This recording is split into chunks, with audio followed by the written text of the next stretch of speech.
جب جناب سید الشہداء خامس علی آباد درجہ شہادت پر فائز ہو چکے، اس وقت خیمہ حسینی میں عجب کوہرام بپا ہوا کہ اس کے بیان سے دل شک ہوتے ہیں۔ پس عمر سعد نے اپنے لشکر کو آواز دی کہ جلد خیموں کی تنابیں کاٹ کر گرا دو اور حسین علیہ السلام کے خیموں میں آگ لگا دو تاکہ امام حسین علیہ السلام کے سب بچے اور عورتیں جل کر مر جائیں۔ جب اس لعین بے دین نے یہ حکم دیا تو اس وقت ایک شامی شخص نے کہا کہ عمر سعد تو عجیب بے رحم ہے کہ حسین اور ان کے اعوان انصار کو قتل کر کے تیرا دل ظلم و سعادت سے سیر نہیں ہوا۔ اب تو چاہتا ہے کہ اہل بیت رسول اور ان کے معصوم بچوں کو سب بے گناہ ہیں اور بے قصور ہیں کہ ان کو آگ میں جلایا جائے۔ وائے تجھ پر اے بے رحم، قریب ہے کہ اس ظلم کی وجہ سے خداوند کہا تجھ پر آسمان سے عذاب نازل کرے اور زمین شک ہو اور ہم سب زمین میں سما جائیں۔ یہ سن کر وہ ملعون چپ رہا اور ذرا بھر جواب نہ دیا، مگر اس شخص کے سمجھانے نے اتنا اثر کیا کہ وہ ملعون اولاد رسول کے جلانے سے باز رہا، لیکن حکم دیا لوٹو برکات علی و بطول کو، قیدی بنا کے لے چلو آل رسول کو۔ یہ حکم سنتے ہی دو ناری تلوار کھینچ کر خیام حسینی میں داخل ہوئے۔ جناب زینب فرماتی ہے کہ اس وقت میں در خیمہ پر اپنی مصیبت پر کھڑی رو رہی تھی کہ ناگہاں ایک ملعون میرے قریب آیا، میرے کانوں کی طرف دیکھا اور میرے کانوں سے گوشوارے اتار رہا تھا اور رو بھی رہا تھا۔ پس میں نے اس لعین سے کہا کہ ملعون، تعجب ہے کہ تو میرا زیور اور میری چادر لوٹتا ہے اور روتا جاتا ہے۔ بس وہ فرماتی ہے کہ اس وقت میں نے کہا کہ اے ظالم، حق سبحانہ و تعالیٰ تیرے دونوں ہاتھوں اور پاؤں کو قطع کرے اور تجھے آتش جہنم سے پہلے آتش دنیا میں جلائے۔ اس کے بعد ملعون آگے بڑھا اور امام زین العابدین علیہ السلام کے سرانے آ کر کھڑا ہو گیا۔ حضرت شدت مرض سے غش میں چمڑے کے فرش پر پڑے تھے۔ اس بے رحم نے اس فرش کو بھی ان سے اس زور سے کھینچا کہ وہ امام مظلوم منہ کے بل خاک پر گر پڑے کہ چند دنوں کے بعد مختار نے خروج کیا اور اس ملعون کو پکڑا۔ بس مختار نے اس ملعون سے پوچھا کہ لعین، سچ بتا کہ روز عاشور کربلا میں تو نے امام حسین علیہ السلام اور ان کے اہل بیت پر کیا کیا ظلم کیے تھے؟ اس نے کہا یا امیر، میں نے اس روز حضرت اور ان کے اہل بیت پر ہرگز کوئی ظلم نہ کیا، لیکن جناب زینب خاتون کی گوشوارے اور مکنا اور ردا چھین لی تھی۔ بس مختار نے کہا کہ اے دشمن خدا، اس ظلم سے زیادہ اور کیا ظلم کرنے کا ارادہ تھا؟ اور ملعون، جب تو نے اس معصومہ سے چادر و گوشوارے چھینے تھے تو اس معصومہ نے تجھے کچھ بد دعا دی تھی؟ اس نے کہا جی ہاں، جب میں نے کانوں سے گوشوارے اتارے تو انہیں خاتون مکرمہ نے فرمایا کہ اے دشمن خدا، حق سبحانہ وتعالیٰ تیرے دونوں ہاتھ اور پاؤں قطع کرے اور تجھے آتش جہنم سے قبل آتش دنیا میں جلائے۔ یہ سن کر مختار بہت روئے اور کہا کہ اے ملعون، مجھے خدا عزوجل کی قسم، میں تجھ سے اسی طرح سے پیش آؤں گا جو بد دعا تیرے لیے اس معصومہ نے کی ہے، اس لیے کہ ان کی دعا درگاہ رب العزت میں مقبول ہے۔ یہ کہہ کر مختار نے اس ملعون کے دونوں ہاتھ اور پاؤں قطع کیے اور اس کے بعد اس ناری کے تمام بدن کو آگ میں جلا دیا۔ راوی کہتا ہے کہ ظلم و ستم کے بعد کہ جو ان ظالموں نے جناب زینب جناب امام سید سجاد پر کیا، بہت سے ملعون خیمے میں داخل ہوئے، اہل حرم کا تمام اسباب لوٹنے لگے، اگر ہر ایک بی بی کے سر سے چادر و مکنا اتارنے لگے۔ اس وقت ان معصومات کا حال غیرت کے مارے یہ تھا کہ ہر ایک بی بی دوسرے کے پیچھے چھپتی تھی۔ وہ بیویاں ہر ایک سے استغاثہ فریاد کرتی تھیں، لیکن ان کی فریاد کوئی نہ سنتا تھا۔ حمید بن مسلم کہتا ہے کہ جب وہ اشقیاء کوفہ، شام اور اہل بیت و طہر سے زیورات چھین چکے، اس وقت عمر سعد ملعون اپنے ساتھیوں سمیت نہایت غرور کے ساتھ خیام حسینی میں داخل ہوا۔ جب ان بے کسوں نے اس بے رحم کو دیکھا تو بآواز بلند فریادیں کرنے لگے، اس بے دین کی منت سماجت کی کہ اے عمر سعد، تو خوب جانتا ہے کہ ہم سب رسول خدا کی بیٹیاں ہیں اور ہمارا کوئی وارث باقی نہیں رہا۔ ہمیں بے وارث سمجھ کر تیری فوج نے ہمارے سروں سے چادریں چھین لی ہیں اور ہمیں سربرہنہ کر دیا ہے۔ خدا اور اس کے رسول کے واسطے ان ظالموں سے کہہ کہ ہمارے مکنے اور چادریں دلا دے کہ ہم غیرت کے مارے مر رہے ہیں۔ بس عمر سعد نے ان معصومات کی گریہ وزاری دیکھ کر اپنی فوج کو حکم دیا کہ چادریں واپس کر دو۔ حمید کہتا ہے کہ خدا کی قسم، عمر سعد کے کہنے کے باوجود کسی نے ایک چادر واپس نہ کی۔ اس کے بعد عمر سعد نے فرش بیماری پر پڑے ہوئے امام سید سجاد کی طرف دیکھا کہ حضرت اس وقت مرض سے بے ہوش پڑے ہوئے تھے۔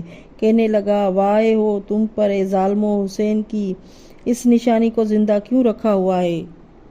اب جلد اس بیمار کو قتل کرو۔ راوی کہتا ہے کہ جب زینب خاتون نے اس ملعون کا یہ کلام سنا تو تڑپ اٹھی اور دوڑ کر جناب سید سجاد علیہ السلام سے لپٹ گئیں۔ فرمایا، اے عمر سعد، وائے ہو تجھ پر! کیا حسین علیہ السلام فرزند رسول کا قتل کرنا تجھے کافی نہیں ہوا اور ابھی تیرا دل ظلم و سعادت سے نہیں سیر ہوا ہے کہ تو اس بیمار ناتواں کو بھی قتل کرتا ہے؟ اور اگر تیرا قصد مریض کے قتل کا ہے تو اس سے پہلے مجھے بے کس ستم رسیدہ کو قتل کر کے میں اس بیمار بیٹے کا قتل ہونا نہ دیکھ سکوں گی۔ عمر سعد خستہ جگر زینب کا حال دیکھ کر شرمندہ ہوا اور اپنے ساتھیوں سے کہا کہ اس بیمار کو کوئی قتل نہ کرے کہ شدت مرض سے وہ خود ہی مرنے والا ہے۔ فاطمہ دختر سید الشہداء سے منقول ہے کہ اس بی بی نے فرمایا، جب امام علی مقام اور چاچا اور بھائی شہید ہو چکے اس وقت در خیمہ پر کھڑی تھی، اس وقت میری نگاہ قتل گاہ پر پڑی۔ میں نے دیکھا کہ میرے والد گرامی سب اقربا کی لاشیں اس ریگستان گرم پر گوسفندان قربانی کی مانند خاک و خون میں گلتان پڑی ہیں۔ یہ عظیم مصیبت دیکھ کر میں رونے لگی اور مجھے اس وقت یہ خیال آیا کہ اب دیکھیے یہ اشقیاء بنی امیہ ہم اہل بیت طاہر سے کس طرح پیش آتے ہیں، یعنی ظالم ہم بے وارثوں کو قید کرتے ہیں یا ہمیں ہمارے شہیدوں کی طرح قتل کرتے ہیں۔ بس اس فکر میں تھی کہ ناگہاں ایک سوار ہاتھ میں نیزہ لیے ہوئے نمودار ہوا اور اس نے آتے ہی اہل بیت علیہ السلام کو نوک نیزہ سے مارنا شروع کیا۔ اس وقت مشکل میں بھی ایک بی بی دوسری بی بی کے پیچھے تھی اور کہتی تھی کہ آیا ہے کوئی فریاد رس کے ہماری فریاد کو پہنچے اور ہم بے وارثوں کی مدد کرے، ہمیں پناہ دے۔ اور کوئی بی بی چلاتی تھی، اے نانا محمد مصطفیٰ صلی اللہ علیہ وآلہ وسلم، اے بابا علی و مرتضیٰ، اے بھائی حسن و مجتبیٰ علیہ السلام، حسین شہید راہ خدا، افسوس ہے کہ تم زندہ نہیں ہو کہ ان ظالموں کے ہاتھ سے بچاتے۔ افسوس ہم اس جنگل میں بے وارث و بے مونس و مددگار تباہ و برباد ہو رہے ہیں۔ جناب فاطمہ فرماتی ہیں، جب میں نے اپنی ماں اور پھوپھیوں کا یہ حال دیکھا تو میرے ہوش و واس بجایا نہ رہے اور میرا تمام بدن خوف سے کانپنے لگا۔ اس وقت میں دائیں بائیں اپنی پھوپھی زینب خاتون کو دیکھنے لگی کہ اگر وہ میرے قریب ہوں تو میں ان کے پاس جا کر چھپ جاؤں اور ظالم کے ظلم سے بچ جاؤں۔ بس میں ابھی اس فکر میں تھی کہ ناگہاں ملعون میری طرف متوجہ ہوا اور اسے اپنی طرف آتا دیکھ کر جنگل کی طرف بھاگی کہ شاید اس کے ظالم اور ظلم سے بچ جاؤں، مگر اس بے رحم نے میرا تعاقب کیا اور میں ضعف و ناتوانی کے باعث تھک کر رک گئی۔ وہ ملعون میرے قریب آیا اور میری پشت پر نوک نیزہ اس زور سے ماری کہ میں منہ کے بل زمین پر گر پڑی اور اس ملعون نے میرے کانوں سے اس بے رحمی سے گوشوارے کھینچے کہ میرے کان زخمی ہو گئے، ان سے خون جاری ہوا، تمام منہ لہو سے تر ہو گیا۔ اس کے بعد اس بے دین نے میرے سر سے چادر و مکنا اتار لیا اور پھر خیمہ گاہ کی طرف چلا گیا۔ میں صدمے سے غش کھا کر زمین پر گر پڑی۔ جب مجھے تھوڑی دیر کے بعد ہوش سے فاقہ ہوا تو دیکھا کہ پھوپھی زینب میرے سرہانے بیٹھی رو رہی ہے اور مجھ سے فرما رہی ہے کہ بیٹی اٹھو، چلو دیکھیں کہ تمہاری بہن و بھائی زین العابدین پر کیا گزری۔ اس وقت میں نے اپنی پھوپھی سے عرض کی کہ پھوپھی اماں میں کیا اٹھوں کہ میں ایک ملعون میرے سر سے چادر و مکنا اتار کر لے گیا ہے اور مجھے شرم آتی ہے کہ نامحرموں کے سامنے سے سر برہنہ پھروں۔ اگر آپ کے پاس کوئی چادر ہو تو عنایت کیجیے کہ میں ان محرموں سے سر اور منہ چھپا لوں۔ یہ سن کر وہ بی بی بہت روئیں اور فرمایا، اے بیٹی، تو اپنے سر برہنگی کی مجھ سے شکایت کرتی ہے، تیری پھوپھی بھی تیری طرح سر برہنہ بے مکنا و چادر ہے۔ میرے سر سے بھی ایک ملعون چادر چھین لے کر گیا ہے۔